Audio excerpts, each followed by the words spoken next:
Mumbai underworld में जब हाजी मस्तान के नाम का सूरज ढल रहा था, तब उसी वक्त मुंबई की तंग गलियों में एक पुलिस हेड कांस्टेबल का बेटा तूफान बनकर उभर रहा था। वो इतना बेखौफ और बाहिम्मत था कि महज 19 साल की उम्र में उसने न सिर्फ हाजी मस्तान को लूटने की प्लानिंग की, बल्कि आगे चलकर करीम लाला की पठान गैंग से सीधी टक्कर लेकर मुंबई की सड़कों पर गैंग वॉर की आग भड़का दी।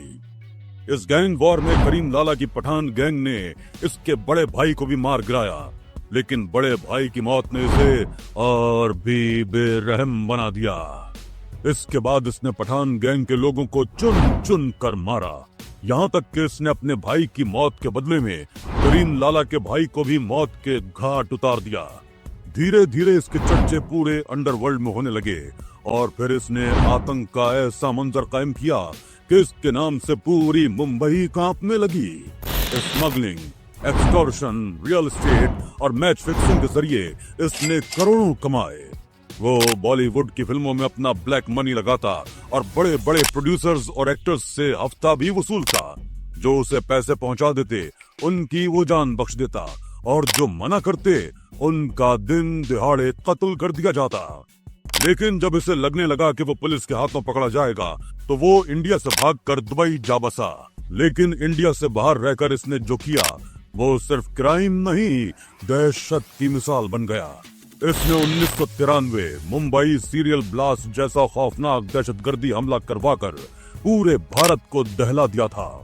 इसके क्राइम की सल्तनत जो सिर्फ भारत तक ही महदूद नहीं रही, बल्कि वो दुनिया भर के करीब 15 मुल्कों में अपना नेटवर्क फैलाकर drug trafficking, extortion, smuggling, arm smuggling और टेरर फंडिंग जैसे गुनाहों को अंजाम देता रहा। इसके खौफ का अंदाजा इस बात से लगाया जा सकता है कि यूनाइटेड नेशंस, इंडिया और अमेरिका ने इसे तीसरे नंबर पर रखा था।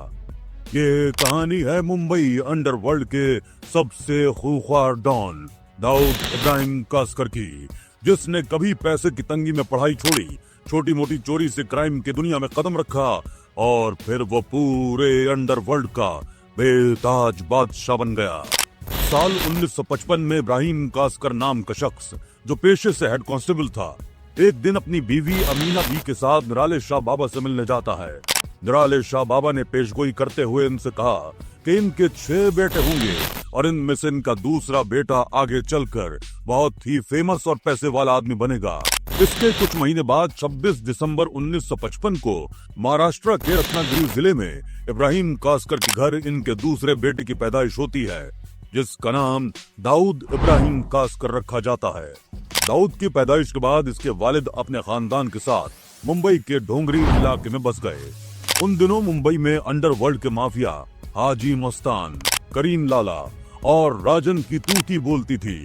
पुलिस हेड कांस्टेबल होने के बावजूद इब्राहिम कास्कर का इन अंडरवर्ल्ड डॉन से अच्छा रिश्ता था। करीम लाला से तो इनकी इतनी गहरी दोस्ती थी कि जब इसे दाऊद के जन्म की खबर मिली तो इसने इस खुशी में एक बड़ी दावत दी थी। उस वक्त करीम लाला को कहां पता था कि जिस बच्चे की पैदाइश की खुशी में वो आज जश्न मना रहा है, वही आगे चलकर इसके रास्ते का सबसे बड़ा कांटा बन जाएगा। दाऊद के पैदा होने के बाद इब्राहिम कास्कर के 10 और बच्चे हुए। इतने बड़े खानदान का खर्च उठाना इनके लिए काफी मुश्किल था। इसके बावजूद इब्राहिम कास्कर ने दाऊद को अच्छी एजुकेशन देने की कोशिश की। दाऊद इनका दूसरा बेटा था और इन्हें निराले शाह बाबा की पेशगोई पर भरोसा था कि एक दिन इनका ये बेटा बड़ा होकर कुछ बड़ा करेगा। इसलिए जहां इन्होंने अपने बाकी बेटों का एडमिशन म्यूनिसिपैलिटी स्कूल्स में और बेटियों का दाखिला उर्दू मीडियम स्कूल्स में करवाया, वहीं दाऊद का एडमिशन मुंबई के एक प्रोमिनेंट इंग्लिश मीडियम स्कूल में करवाया गया ताकि इसे अच्छी से अच्छी एजुकेशन मिल सके। दाऊद के 6 क्लास में पहुंचने तक इसके घर के हालात नॉर्मल थे, लेकिन हालात अचानक तब बिगड़ गए जब 1966 में इसके वालिद को एक हाई प्रोफाइल मर्डर केस को क्रैक न कर पाने की वजह से कुछ और पुलिस वालों के साथ सस्पेंड कर दिया गया। इस वाक़े के बाद दाऊद का खानदान फाइनेंशियल क्राइसिस से गुजरने लगा। घर की इकोनॉमिक कंडीशन इतनी खराब हो गई कि कई बार भूखे रहने तक की नौबत आ गई। इस मुश्किल वक्त में दाऊद की पढ़ाई भी छूट गई। इस दौरान इसकी दोस्ती कुछ ऐसे लोकल लड़कों से हो गई जो चोरी और ठगी जैसे कामों से जुड़े हुए थे। इनके राब्ते में आने के बाद दाऊद भी धीरे धीरे इसी रास्ते पर चल पड़ा। सिर्फ 14 साल की उम्र में इसने पहली बार चोरी की। इसने एक आदमी के पैसे चुराए, लेकिन जल्द ही इस बात की शिकायत इसके वालिद तक पहुंच गई। उस दिन उन्होंने इसकी खूब पिटाई की ताकि वो सुधर जाए, लेकिन दाऊद कभी नहीं सुधरा और जल्द से जल्द ज्यादा दौलत और शोहरत कमाने के लालच में जुर्म की दुनिया की गहराइयों में उतरता चला गया। इसके बाद दाऊद और उसके दोस्तों ने मिलकर मोहट्टा मार्केट में एक दुकान खोली, जहां वो गैर मुल्की घड़ियां बेचने के नाम पर लोगों के साथ ठगी किया करते थे। इस तरह छोटी मोटी चोरी और धोखाधड़ी के काम करते करते दाऊद धीरे धीरे आसपास के इलाकों में गुंडे के तौर पर जाना जाने लगा और इसका कांटेक्ट लोकल गैंगस्टर्स में होने लगा। कुछ वक्त के बाद वो एक लोकल डॉन बाशु दादा के गिरोह का हिस्सा बन गया। दाऊद के सपने बड़े थे, इसलिए जैसे ही इसके पास थोड़ी पावर आई और कुछ पहचान बनी, वो अपने बॉस बाशु दादा को ही आंखें दिखाने लगा। एक दिन किसी बात को लेकर बाशु दादा ने दाऊद के वालिद और उसके बड़े भाई शब्बीर कासकर की खुलेआम इंसल्ट कर दी। ये बात दाऊद को इतनी चुभ गई कि उसने न सिर्फ बाशु दादा को खुलेआम जान से मारने की कोशिश की, बल्कि उसने अपने दोस्तों की मदद से इसकी पूरी सल्तनत खत्म कर डाली। धीरे धीरे दाऊद गैंगस्टर्स की दुनिया में अपना कद बढ़ाता जा रहा था। 1970 की दिहाई में इसने कुछ वक्त के लिए हाजी मस्तान के लिए भी काम किया। हालांकि इसे हाजी मस्तान इस शहर पर राज करने का कभी भी सही हकदार नहीं लगा, क्योंकि इस मकाम तक पहुंचने के लिए मस्तान ने खुद से कभी कोई वायलेंस का काम नहीं किया था। इसके बावजूद हाजी मस्तान का अंडरवर्ल्ड से लेकर बॉलीवुड तक दबदबा था। मस्तान की यह मकबूलियत दाऊद को अंदर ही अंदर खलती थी और वो भी वैसा ही रुतबा चाहता था। उसे पता था कि अगर उसे इस क्राइम की दुनिया में सबसे बड़ा बनना है तो इसके लिए इसे इस फील्ड के सबसे बड़े खिलाड़ी से भिड़ना होगा। इसलिए कभी हाजी मस्तान का शागिर्द रहा दाऊद इब्राहिम इससे भी टकराने के लिए तैयार हो गया। इसे सही मौका तब मिला जब एक बार मस्तान ने दाऊद के दो दोस्तों को पठान गैंग से पिटवा दिया। दाऊद अब हाजी मस्तान से अपने दोस्तों की पिटाई का बदला लेना चाहता था। इसी बीच इसे पता चला कि हाजी मस्तान की 5 लाख रुपए से भरी एक अटैची मरीन लाइन से होकर मालाबार हिल्स तक जाने वाली है। दाऊद ने मस्तान के इसी ब्लैक मनी को लूटने का प्लान बनाया। उस वक्त दाऊद की उम्र महज 19 साल की थी, फिर भी वो इतना बेखौफ था कि उसने रास्ते में गाड़ी रोककर उस अटैची को लूट लिया।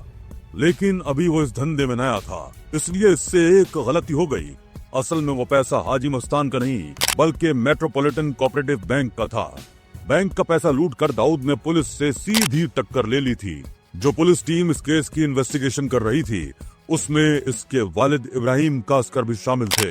इब्राहिम कासकर को जब पता चला कि इस रॉबरी का मास्टरमाइंड कोई और नहीं बल्कि इनका बेटा है, तो वो दाऊद की पुलिस वाली बेल्ट से पिटाई करते हुए उसे थाने ले गए और बड़े पुलिस अफसरों के सामने अपने बेटे के काले कारनामों के लिए मुआफी भी मांगी। चूंकि इसके वालिद ने खुद इसका सरेंडर करवाया था, इसलिए वो कुछ ही दिनों में छूट गया। इतनी बेइज्जती और वालिद की पिटाई के बाद भी दाऊद पर कोई असर नहीं पड़ा और बाहर निकलने के बाद इसने ऐसे ऐसे कारनामे किए कि अंडरवर्ल्ड की दुनिया में इसके नाम का डंका बजने लगा। 1970 की दिहाई के आखिरी सालों तक दाऊद और इसके भाई शब्बीर बाशु दादा के करीब ही रहे। खालिद पहलवान के साथ मिलकर अपना खुद का गैंग बना लिया, जो आगे चलकर डी कंपनी के नाम से मशहूर हुआ। उधर हाजी मस्तान ने अंडरवर्ल्ड छोड़कर पॉलिटिक्स ज्वाइन कर ली थी, जिससे दाऊद को स्मगलिंग, एक्सटॉर्शन, गोल्ड ट्रेड और रियल एस्टेट पर अपनी पकड़ मजबूत करने का मौका मिल गया। दाऊद की स्मगलिंग में बढ़ती पकड़ से करीम लाला काफी परेशान रहने लगा था, क्योंकि पहले इन धंधों पर पठान गैंग का कब्जा था और अब इसको अपने धंधे में भारी नुकसान उठाना पड़ रहा था। इससे जल्द ही दाऊद इब्राहिम और करीम लाला के बीच गैंग वॉर शुरू हो गई। मुंबई की सड़कों पर आए दिन गोलियां चलने लगी। दोनों गैंग्स के बीच बात इस कदर बिगड़ गई कि समझौता कराने के लिए हाजी मस्तान को बीच में आना पड़ा। कुछ दिनों तक दोनों गैंग पुरअमन रहे, लेकिन कुछ वक्त के बाद वो फिर से आपस में भिड़ गए। इसी बीच एक बार करीम लाला और उसके गुंडों ने दाऊद को पकड़ लिया और उसकी जमकर पिटाई की। ये वाकया दाऊद के लिए सिर्फ जिस्मानी नहीं बल्कि दिमागी तौर पर भी एक ह्यूमिलिएशन था और इसी ने इसकी दुश्मनी को और ज्यादा पर्सनल बना दिया। अगले कुछ सालों तक डी कंपनी और पठान गैंग के बीच ये पावर स्ट्रगल जारी रहा। दोनों गैंग के लोग एक दूसरे के लोगों की जान लेते रहे, लेकिन साल 1981 आते आते दाऊद का गैंग पठानों पर भारी पड़ने लगा।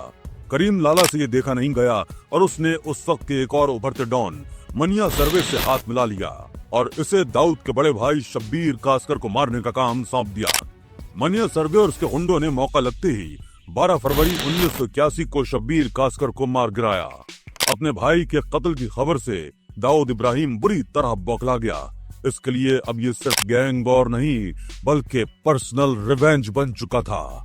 इसने बदला लेने की ठान ली और इस बार इसने पुलिस से हाथ मिला लिया। दाऊद ने पुलिस को मनिया सर्वे गैंग और पठान गैंग के मूवमेंट्स की लगातार इनसाइड इंफॉर्मेशन देनी शुरू कर दी।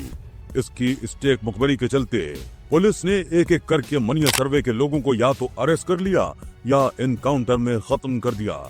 इसके कई लोग तो डर के मारे दाऊद के साथ जुड़ गए। इसी के साथ मनिया सर्वे साल 1982 में एक पुलिस एनकाउंटर में मारा गया। लेकिन दाऊद का अब भी करीम लाला से हिसाब बाकी था। वो अपने भाई की मौत का बदला करीम लाला के भाई की मौत से लेना चाहता था। इसी बीच करीम लाला के भतीजे समद खान ने किसी बात पर दाऊद के भाई नूरा को पीट दिया था। दाऊद को यह बर्दाश्त नहीं हुआ और 4 अक्टूबर 1984 को समद खान जैसे ही अपनी एक माशूका शिल्पा से मिलकर उसके फ्लैट से लौटा, दाऊद इब्राहिम, अली अंतोले, राजन और अब्दुल हमीद ने इसके जिस्म पर 19 गोलियां दाग कर उसकी जान ले ली। दाऊद यहीं नहीं रुका और इसने आखिरकार 1986 में करीम लाला के भाई अब्दुल रहीम खान को भी बेरहमी से मरवाकर अपना बदला पूरा कर लिया। इस तरह धीरे धीरे दाऊद ने अपने सारे ड्राइवर गैंग्स को एक एक करके या तो खत्म कर दिया या बहुत कमजोर कर दिया और अंडरवर्ल्ड पर अपना कब्जा जमा लिया। इससे दाऊद को मुंबई, गुजरात और दमन में इलेक्ट्रॉनिक गुड्स, ड्रग ट्रैफिकिंग और गोल्ड जैसे कई कीमती सामानों की स्मगलिंग पर कब्जा हो गया और वो इस नेटवर्क से करोड़ों की कमाई करने लगा। इसी बीच साल 1986 में दाऊद इब्राहिम ने मुंबई की ही एक लड़की जदीन उर्फ महजबीन से शादी कर ली। दाऊद इब्राहिम का क्रिकेट से भी गहरा लगाव था। वो सिर्फ क्रिकेट देखने का शौकीन नहीं था बल्कि क्रिकेट, सट्टेबाजी और मैच फिक्सिंग जैसे गैर कानूनी कारोबारों पर भी इसकी पकड़ मजबूत थी। वो मैच के दौरान अक्सर वीआईपी स्टैंड में देखा जाता था। साल 1986 में शारजा में जहां भारत और पाकिस्तान के बीच फाइनल मैच होना था, मैच से पहले दाऊद इब्राहिम भारतीय एक्टर महमूद के साथ भारतीय ड्रेसिंग रूम तक पहुंच गया। इसने भारतीय खिलाड़ियों के सामने खुद को एक बिजनेसमैन के रूप में पेश करते हुए उनसे कहा कि अगर इंडिया ये फाइनल जीतता है तो वो हर खिलाड़ी को एक टोयोटा करोला गिफ्ट करेगा। उस वक्त भारतीय कप्तान कपिल देव प्रेस कॉन्फ्रेंस के लिए बाहर गए हुए थे, लेकिन जैसे ही वो ड्रेसिंग रूम में वापस लौटे तो उन्होंने गुस्से में कहा कि ये आदमी कौन है, इसे अभी यहाँ से बाहर निकालो। मजबूरन दाऊद इब्राहिम को मुंह लटकाए ड्रेसिंग रूम से बाहर निकलना पड़ा। बाद में ये वाकया क्रिकेट की तारीख में शारजा ड्रेसिंग रूम स्कैंडल के नाम से काफी चर्चे में रहा। इसी दौरान दाऊद का धीरे धीरे बॉलीवुड में भी दबदबा हो गया था। बॉलीवुड के बड़े बड़े एक्टर्स और डायरेक्टर्स अंडरवर्ल्ड के डर के साये में जीते थे। दाऊद बड़े प्रोडक्शन हाउस में पैसे लगाता और बदले में अपने पसंदीदा एक्टर या एक्ट्रेस को कास्ट करवाता। वो अपना खौफ दिखाने के लिए कई फिल्म मेकर्स और फिल्मी सितारों से हफ्ता भी वसूला करता था। जो पैसे नहीं देता दाऊद उसको या तो मरवा देता या फिर उसे खौफ के साए में जीने को मजबूर कर देता। इस दौरान दाऊद इब्राहिम का नाम कई बॉलीवुड हसीनाओं के साथ भी जुड़ा और इसके इश्क के किस्से भी खूब मशहूर हुए।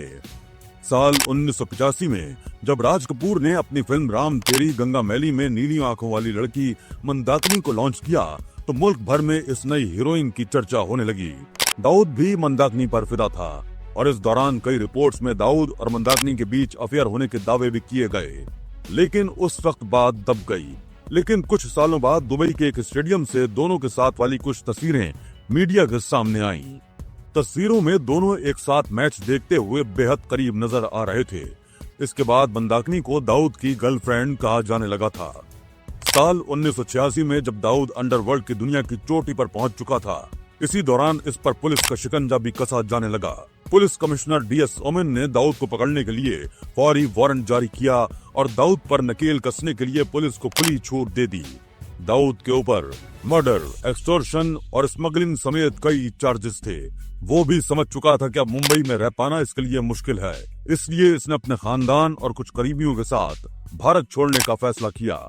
एक रात क्राइम ब्रांच की टीम ने दाऊद को पकड़ने के लिए डी कंपनी के हेडक्वार्टर पर छापा मारा, लेकिन तब तक देर हो चुकी थी। पुलिस डिपार्टमेंट के अंदर से की गई मुखबरी के चलते दाऊद इब्राहिम उस वक्त तक भारत छोड़कर दुबई भाग निकला था। इसके बाद दाऊद इब्राहिम दुबई से ही अपने मुर्गों के जरिए ही मुंबई को कंट्रोल करने लगा। वो न सिर्फ मुंबई को कंट्रोल कर रहा था, बल्कि इस डी कंपनी में दाऊद की पोजीशन नंबर 1 की थी और छोटा राजन नंबर 2 पर था। लेकिन छोटा शकील को छोटा राजन के दूसरे नंबर पर होना बिल्कुल पसंद नहीं था। वो खुद दाऊद का सबसे करीबी बनना चाहता था, इसलिए वो और इसके करीबी शरद शेट्टी और सुफिया अक्सर छोटा राजन के खिलाफ दाऊद के कान भरते रहते थे। साल 1992 तक सब ठीक चलता रहा, लेकिन इसी बीच दाऊद के जानी दुश्मन अरुण गौली गैंग ने दाऊद की बहन हसीना पारकर के शौहर इब्राहिम पारकर का कत्ल करवा दिया। दाऊद ने अपने बहनोई की मौत का बदला लेने के लिए उसे शूट करने वाले शैलेश शिलदानकर और विपिन शोरे को मौत के घाट उतारने का काम छोटा राजन को सौंपा। छोटा राजन अपने काम में लगा हुआ था, लेकिन इब्राहिम के दोनों हत्यारे जे हॉस्पिटल में कड़ी सिक्योरिटी के बीच एडमिट थे, इसलिए उसे दोनों को ठिकाने लगाने में देर हो रही थी। दाऊद को अपने बहनोई की मौत का बदला लेने की जल्दी थी, इसलिए उसने ये काम छोटा राजन की जगह छोटा शकील को सौंप दिया। इसके बाद 12 नवंबर 1992 को छोटा शकील के खतरनाक शूटरों ने मुंबई के जे हॉस्पिटल में घुसकर ताबड़तोड़ 500 राउंड की फायरिंग की और शैलेश शिलदानकर को भून डाला। हालांकि उस दिन विपिन शोरे दूसरे वार्ड में था, इसलिए उसकी जान बच गई, लेकिन इस गोलीबारी में 2 पुलिस वाले भी मारे गए थे। इस इंसिडेंट के बाद से ही छोटा राजन और दाऊद के रिश्ते बिगड़ने शुरू हो गए थे। एक दिन दुबई की एक पार्टी में शरद शेट्टी ने दाऊद से कहा, आपके अंडर काम करते हुए छोटा राजन अपनी एक अलग टीम खड़ी करता जा रहा है, कहीं एक दिन ऐसा ना हो कि यही आपके लिए खतरा बन जाए। इसके बाद बात यहाँ तक पहुँच गई कि दाऊद इब्राहिम अपने राइट हैंड छोटा राजन को बी कंपनी की इम्पोर्टेंट प्लानिंग से भी दूर रखने लगा। इसी दौरान 6 दिसंबर 1992 को कार सेवकों की भीड़ ने अयोध्या में कई सालों से मुतनाज़ा रही बाबरी मस्जिद को गिरा दिया। इसके बाद पूरे मुल्क में तनाव और तशद्दुद का माहौल बन गया। जगह जगह दंगे भड़क उठे और मुंबई भी इस वायलेंस से नहीं बच सकी। टाइगर मेमन, मोहम्मद दोसा और दाऊद इब्राहिम इसका बदला लेना चाहते थे, इसलिए इन्होंने साथ मिलकर मुंबई को दहलाने की प्लानिंग रचनी शुरू कर दी। हालांकि दाऊद ने अपने दाने हाथ रहे छोटा राजन को इस दहशतगर्दी के हमले की पूरी प्लानिंग से दूर रखा था। इसके बाद 12 मार्च 1993 की दोपहर महज 2 घंटे 10 मिनट के अंदर मुंबई 12 जोरदार धमाकों से दहल उठा। इन धमाकों में करीब 257 लोगों की मौत हुई और 700 से ज्यादा लोग शदीद जख्मी हो गए। ये भारत में अब तक का सबसे खतरनाक और भयानक दहशतगर्दाना हमला था, जिसमें दाऊद इब्राहिम ने एक अहम रोल निभाया था। बाद में इसमें शामिल कई लोगों को गिरफ्तार भी किया गया, लेकिन दाऊद इब्राहिम हाथ नहीं आ सका। 1993 के मुंबई सीरियल ब्लास्ट के बाद दाऊद ने किसी और मुल्क से अपनी क्रिमिनल एक्टिविटीज को जारी रखा। पुलिस की सख्त निगरानी के बावजूद इसने अपने गुर्गों के जरिए मुंबई में अपना खौफ बरकरार रखा। बॉलीवुड में भी इसका डर जूं का तूं बना हुआ था। ना तो इसकी गुंडागर्दी कम हुई और न ही इसके अफेयर्स के किस्सों पर लगाम लगी। एक्ट्रेस मंदाकिनी के बाद दाऊद इब्राहिम का नाम अनीता अय्यूब, जैस्मीन धन्ना और महवश हयात जैसी एक्ट्रेसेस से भी जुड़ा। दाऊद पाकिस्तानी एक्ट्रेस अनीता अय्यूब के लिए तो इस कदर दीवाना था कि जब फिल्म में जावेद सिद्दीकी ने दाऊद के कहने पर अनीता अय्यूब को अपनी फिल्म में कास्ट नहीं किया, तो इसके हुंडों ने साल 1995 में जावेद सिद्दीकी का कत्ल कर दिया। इसके अलावा सन 1997 में मशहूर म्यूजिक प्रोड्यूसर और टी सीरीज के फाउंडर गुलशन कुमार का कत्ल भी दाऊद के ही आदमी अबू सलीम ने करवाया था। अबू सलीम गुलशन कुमार से हर महीने 5 लाख रुपए की एक्सटॉर्शन की मांग कर रहा था, लेकिन गुलशन कुमार ने धमकियों के बावजूद पैसा देने से मना कर दिया था। उनका कहना था कि इससे अच्छा वो ये पैसे माता विष्णु देवी के भंडारे में दान कर देंगे। इंडिया से बाहर रहकर दाऊद का बॉलीवुड फिल्मों को फंड करना भी जारी रहा। साल 2001 में आई फिल्म चोरी चोरी चुपके चुपके की फंडिंग को लेकर भी इल्जाम लगे थे कि इसे दाऊद इब्राहिम के गुर्गे छोटा शकील ने फाइनेंस किया है। पुलिस की जांच में इस फिल्म के प्रोड्यूसर नजीम रिजवी और फाइनेंसर भरत शाह के अंडरवर्ल्ड कनेक्शन सामने आए और दिसंबर 2000 में फिल्म रिलीज होने से पहले ही दोनों को अरेस्ट करके जेल भेज दिया गया। इस दौरान बॉलीवुड सेलिब्रिटीज का दाऊद से कनेक्शन एक खुली बात थी। 1993 के मुंबई बम धमाकों के बाद संजय दत्त पर दाऊद के गुर्गों से हथियार लेने और उन्हें अपने घर में रखने का इल्जाम लगा था, जिसके लिए उन्हें टाडा के तहत जेल भी जाना पड़ा था। अनिल कपूर भी भारत पाकिस्तान के क्रिकेट मैच के दौरान इब्राहिम के साथ देखे गए थे। वहीं सलमान खान को दाऊद के भाई के साथ एक इवेंट में देखा गया था। एक्टर ऋषि कपूर ने अपनी ऑटोबायोग्राफी में खुलासा किया है कि उन्होंने दाऊद से 2 बार मुलाकात की थी। इसके अलावा दाऊद के एक इवेंट में कुमार सानू, जैकी श्रॉफ, अन्नू मलिक, गोविंदा और रंजीत जैसे कई बॉलीवुड सितारों की मौजूदगी थी। अन्नू मलिक ने तो दाऊद के लिए एक डेडिकेटेड गाना भी बनाया था। इस बीच दाऊद और उसके राइट हैंड छोटा राजन के बीच दरार बढ़ती जा रही थी। मुंबई सीरियल ब्लास्ट की प्लानिंग से छोटा राजन को दूर रखा गया था, इसलिए वो खुद को ढका हुआ महसूस कर रहा था। इस कंपनी में अब इससे ऊंचा रुतबा छोटा शकील का हो गया था, इसलिए छोटा राजन ने दाऊद से दोस्ती तोड़ते हुए उसकी गैंग को छोड़ दिया। इसके बाद छोटा राजन और दाऊद एक दूसरे की जान के दुश्मन बन गए। सन 1994 में दाऊद ने छोटा राजन को मारने की प्लानिंग की, लेकिन जब तक दाऊद के आदमी उस तक पहुंच पाते वो दुबई से भाग चुका था। साल 2000 में दाऊद को खबर मिली कि छोटा राजन बैंकॉक में छुपा हुआ है। उसे खत्म करने के लिए दाऊद के खासम खास छोटा शकील ने अपने गुरकोमना चंगाड़ा को भेजा। मन्ना ने बैंकॉक में छोटा राजन को जान से मारने के लिए उसके ऊपर ताबड़तोड़ फायरिंग की, लेकिन इस बार भी किस्मत ने उसका साथ दिया और वो वहां से बच निकला। छोटा राजन ने भी कई बार दाऊद को मारने की कोशिश की, लेकिन वो नाकाम रहा। इंडियन अथॉरिटीज भी दाऊद को पकड़ने की कोशिश में लगी हुई थी। इसी बीच 23 जुलाई 2005 को दाऊद की बड़ी बेटी मेहरू की शादी का रिसेप्शन क्रिकेटर जावेद मियांदाद के बेटे जुनैद के साथ दुबई के ग्रैंड हयात होटल में होने वाला था। इसी मौके पर भारत ने दाऊद को पकड़ने का एक सीक्रेट प्लान बनाया। इस काम को शांति से निपटाने की जिम्मेदारी आईबी से रिटायर हो चुके अजीत डोवाल को सौंपी गई। अजीत डोवाल ने इसमें छोटा राजन को भी शामिल किया। छोटा राजन ने दाऊद को ठिकाने लगाने का काम अपने 2 शूटर्स विकी मल्होत्रा और फरीद को सौंपा। भारत में एक सीक्रेट लोकेशन पर अजीत डोवाल की निगरानी में इन दोनों की ट्रेनिंग हुई।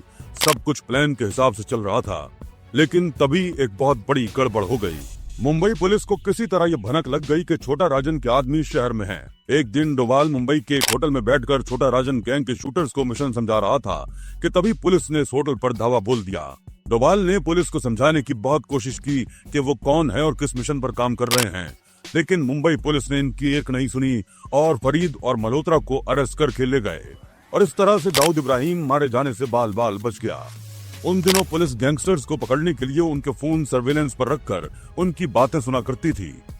साल 1999 में एक दिन मुंबई पुलिस के assistant commissioner of police Amba Das ने एक बेहद चौंका देने वाली फोन रिकॉर्डिंग सुनी।